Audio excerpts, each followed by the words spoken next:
ನೀವೇನಾದರೂ ಡಯಟ್ ಮಾಡ್ತಾ ಇದ್ದೀರಾ ಅಂದರೆ ದಯವಿಟ್ಟು ಚೀಟ್ ಮೀಲ್ ಅಂತೂ ಮಾಡೋಕ್ಕೆ ಹೋಗಬೇಡಿ.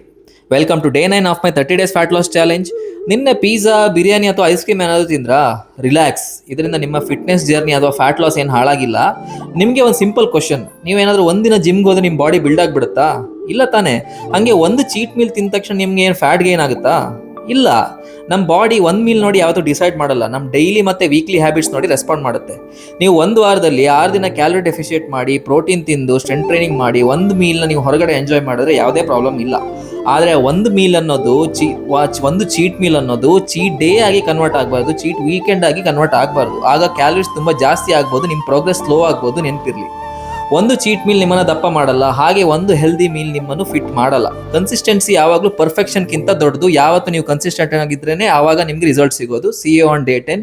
ಇನ್ನೇನಾದರೂ ಇದ್ದರೆ ನಾನು ಕೆಳಗಡೆ ಕ್ಯಾಪ್ಷನ್ ಹಾಕಿರ್ತೀನಿ, ನೀವು ಚೆಕ್ ಮಾಡ್ಕೋಬೋದು. ನೀವೇನಾದರೂ ಡೌಟ್ ಇದ್ದರೆ ಕಮೆಂಟ್ ಮಾಡಿ, ನಾನು ಆನ್ಸರ್ ಮಾಡೋಕ್ಕೆ ಟ್ರೈ ಮಾಡ್ತೀನಿ. ಬಾಕಿ ಇದು ನನ್ನ ಮೀಲ್ಸ್, ಇದು ನನ್ನ ಫಿಸಿಕ್. ಮತ್ತು ನಾಳೆ ಸಿಗೋಣ. ಬಾಯ್ ಬಾಯ್.